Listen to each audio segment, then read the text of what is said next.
Not everyone deserves your kindness. And honestly, that's a tough pill to swallow. Some people don't change. They just wait for the chance to hurt you again. This powerful life lesson proves it. A man saved a life in the middle of a fire and instantly regretted it. An unforgettable example of trust and betrayal, and why you should be careful who you trust before it's too late.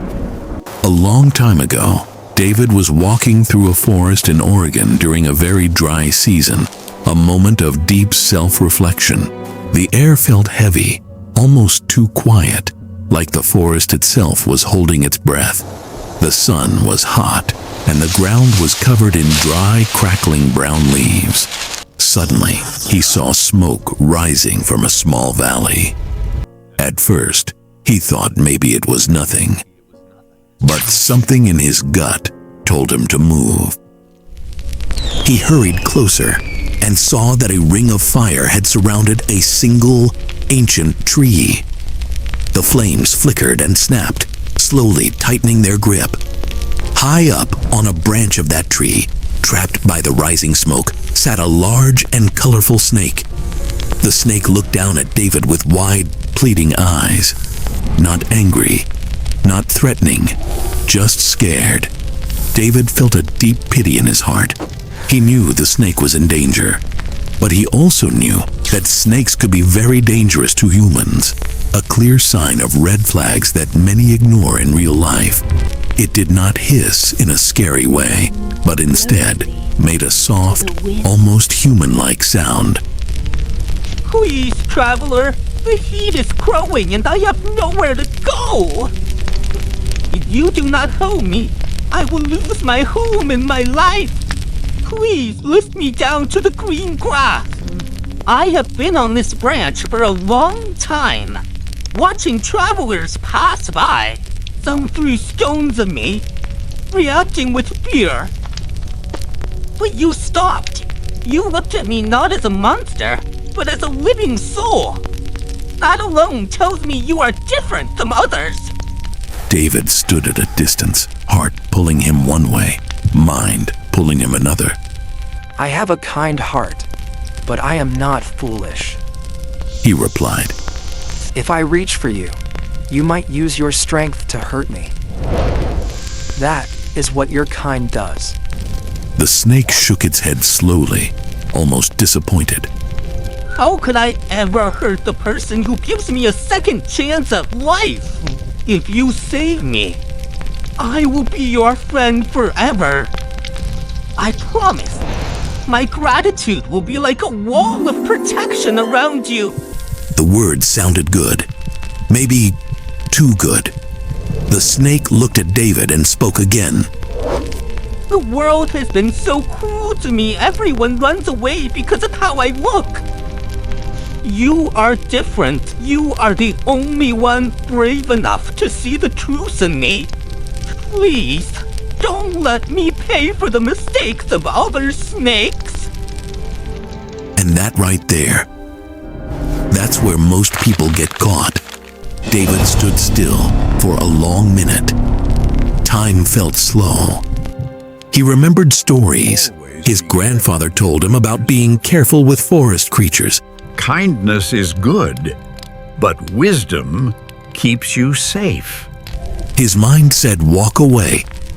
His heart said help. And in that moment, his heart won. After he looked at the beautiful patterns on the snake's skin and the sadness in its eyes, David decided to believe the promise, showing the risk of trusting too fast. He found a very long, sturdy branch and reached it up into the tree. The snake slowly wrapped its long body around the branch. To keep the snake safe from the falling sparks, David opened his thick traveling bag and invited the snake inside. He carried the bag carefully, step by step, walking away from the heat and the smoke. For a moment, it felt like he did the right thing. He walked for a long time until he reached a beautiful meadow in the Cascade Range with a cool stream and soft green grass. The air here was calm, peaceful, safe. David knelt down on the grass and opened his bag wide. He smiled, feeling that quiet kind of happiness that comes from doing something good, believing in kindness, in helping others, in living for others. You are safe now. You can come out. David said softly. And then everything changed. In that exact moment, as soon as the snake felt the cool grass, it turned around. Without hesitation, it lunged forward and bit David sharply on the hand. No warning, no pause, just instinct. David jumped back, feeling a sudden chill run through his arm. His breath caught. His body froze. He looked at the snake, not with anger, but with a heart breaking from disappointment. One of those biggest life regrets that comes from misplaced trust. He sat down on a rock, weaker now. Well, why? I was the only one who helped you. I carried you. I saved you. You gave me your word. That you wouldn't hurt me, I believed you. The snake began to slither away into the tall weeds. No guilt, no hesitation. It stopped for a moment and looked back. You are a good man, but you forgot one thing. I am a snake. Even if you save me from 1,000 fires, my nature does not change. I did not bite you because I am angry. I bit you because that is what I am. You knew I was a snake when you picked me up. My nature is older than your kindness. This is human nature, a truth many people learn the hard way. And hey, if this story just saved you from a bad decision, that's a good sign. Leave a like, share it forward, and comment wisdom to pass it on. More stories like this? You know where the subscribe button is.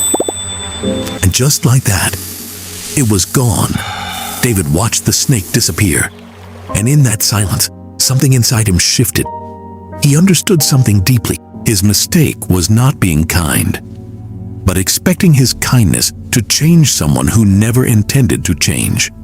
That realization stayed heavy in his heart. Like many emotional life stories we carry within ourselves, we often act like David in our own lives. We meet people who are unkind or dishonest. We see their struggles, their pain, and we try to save them. We believe they will be different from us. But sometimes, the truth is simple. Not everyone deserves your energy. Not everyone deserves your kindness. Some people don't want to change. They just want access. Real kindness requires wisdom. You can be a good person and still say no. You can care about someone and still walk away. This is part of learning how to control your emotions and building true self-respect. And this is why many people eventually learn the hard truth. Sometimes you have to stop living for others and start living for yourself. Think of it this way. A cactus cannot give you grapes, no matter how much water you give it. If you hug it, you will only get hurt. This doesn't mean the cactus is evil. It just means you must understand what it is. To find trust, you must find people whose nature is truthful. That is where real peace lives. That is where real connection begins. This inspirational tale is more than just a story. It's a reminder, a warning, and a guide.